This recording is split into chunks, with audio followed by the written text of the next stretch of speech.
नमस्कार दोस्तों, स्वागत है आपका अपने YouTube चैनल श्री शिव ज्योतिष केंद्र में।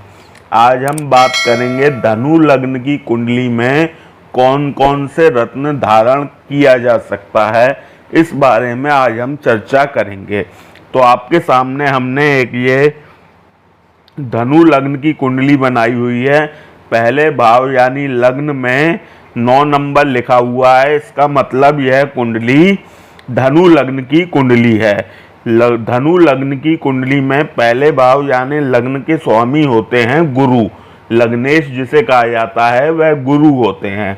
अच्छा, इसके अलावा पहले जो कारक ग्रह होते हैं पंचम भाव के स्वामी, पंचमेश जिसे कहते हैं, वह मंगल होते हैं। यहाँ मेष राशि लिखी हुई है, यहाँ मंगल पहले कारक ग्रह हैं।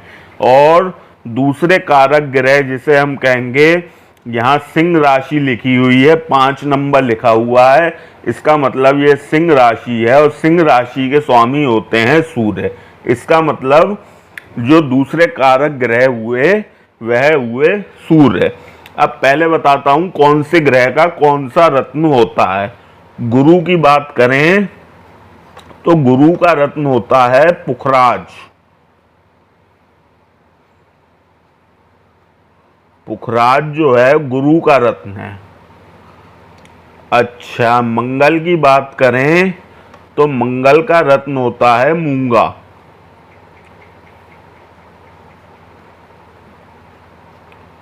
मूंगा। और सूर्य का रत्न होता है माणिक्य।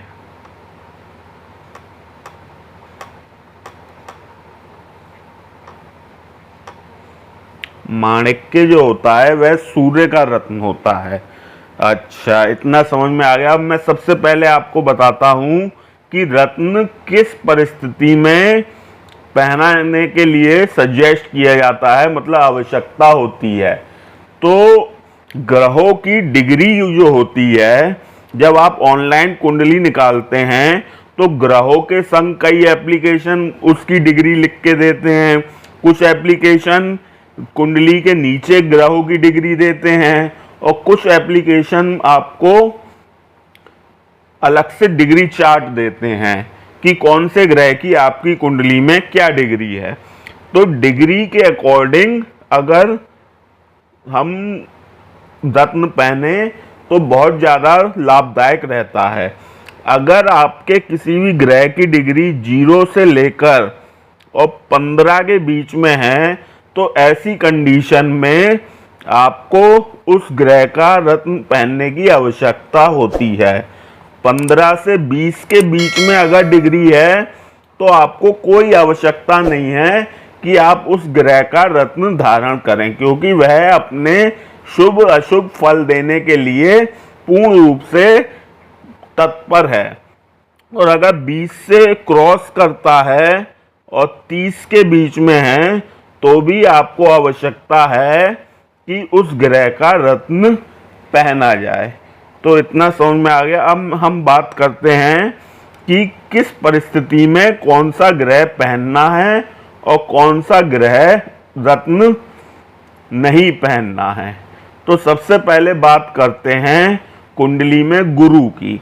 गुरु का मैंने आपको बताया पुखराज जो होता है वो रत्न होता है। पुखराज आपको किस परिस्थिति में नहीं पहन सकते हैं, पहले मैं ये आपको बताता हूं। अगर गुरु आपकी कुंडली में नीच के बैठे हुए हैं तो आप पुखराज नहीं पहने। अगर छठे भाव में बैठे हुए हैं तो भी आप पुखराज नहीं पहने। और अगर 8वें 12वें भाव में बैठे हुए हैं, इस परिस्थिति में भी आप पुखराज नहीं पहने। अगर उच्च के हैं तो पहन सकते हैं आप। अच्छा, एक परिस्थिति ऐसी आती है कि अगर गुरु का नीच भंग हो रहा है, उस परिस्थिति में आप गुरु का रत्न जो पुखराज है वह पहन सकते हैं। अब वह गुरु का नीच भंग कैसे होता है ये मैं आपको बताता हूं। गुरु अगर नीच के हैं और इनके ठीक 7वें घर में सामने अगर मंगल बैठे हुए हैं,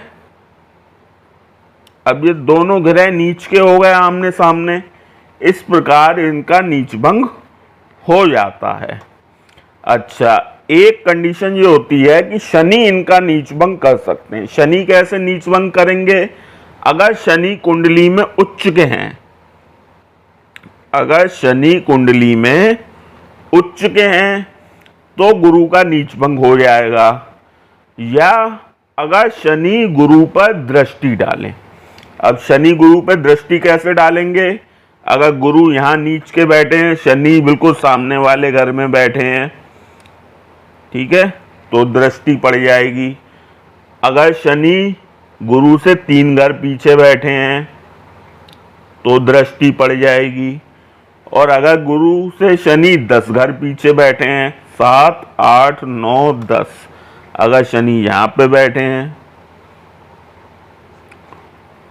तो गुरु का नीचभंग हो जाएगा।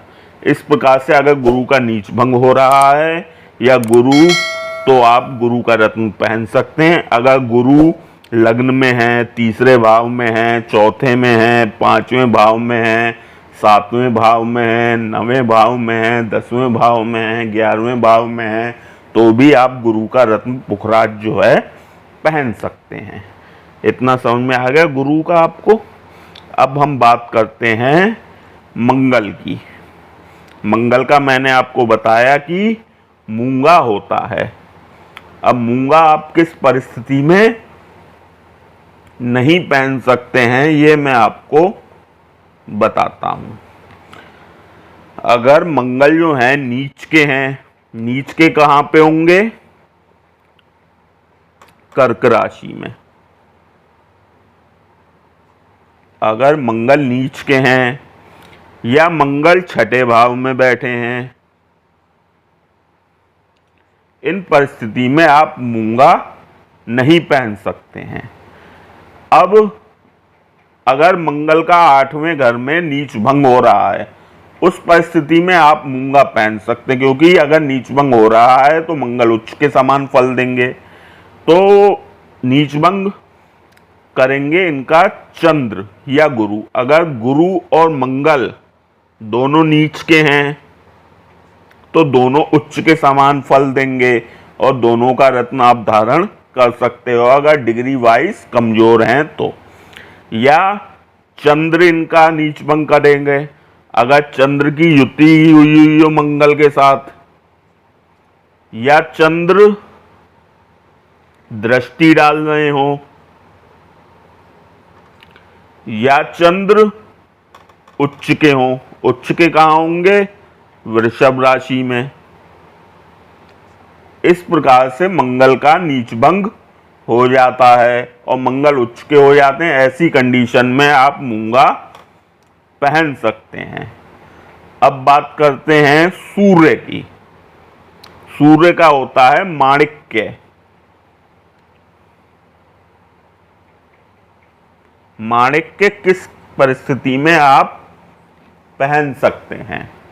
देखिए, माणिक्य अगर लग्न में हो, दूसरे भाव में हो, तीसरे में हो, चौथे में हो, 5वें में हो, 7वें में हो, अपनी ही राशि में हो और 10वें घर में हो, तो आप पहन सकते हैं। अगर सूर्य नीच के हों, नीच के होते हैं तुला राशि में, अगर सूर्य तुला राशि में नीच के बैठे हैं अकेले, तो आप सूर्य का रत्न माणिक्य नहीं पहन सकते हैं। अगर सूर्य छठे भाव में हो, 8वें भाव में हो या 12वें भाव में हो, इस परिस्थिति में आप सूर्य का रत्न नहीं पहन सकते हैं। बाकी अगर किसी भी भाव में बैठे हैं तो आप सूर्य का रत्न माणिक्य पहन सकते हैं। अब सूर्य के नीचभंग कैसे होता है? सूर्य का नीचभंग करते हैं सूर्य और शुक्र की अगर युति हो रही हो, ठीक है, तो नीचभंग सूर्य का हो जाता है। या शनि कर सकते हैं, अगर शनि भी नीच के हैं और सूर्य भी नीच के हैं, ऐसी परिस्थिति में आमने सामने दोनों नीच के हैं तो नीचभंग हो जाता है। तो इस प्रकार से सूर्य का अगर नीचभंग हो रहा है, तुला राशि में सूर्य बैठे हैं, तो आप सूर्य का रत्न माणिक्य पहन सकते हैं। ठीक है, इतना समझ में आ गया। अब बात करते हैं, अगर सूर्य और शुक्र की युति हो रही है तो भी सूर्य का नीच भंग हो जाता है, तो ऐसी परिस्थिति में भी आप सूर्य का रत्न माणिक्य पहन सकते हैं। तो इस वीडियो में हमने आपको बताया कि धनु लग्न की कुंडली में किस किस परिस्थिति में कौन सा रत्न धारण कर सकते हैं। आशा करते हैं वीडियो आपको पसंद आई होगी। वीडियो पसंद आई हो वीडियो को लाइक करें। बहुत बहुत धन्यवाद आपका वीडियो देखने के लिए।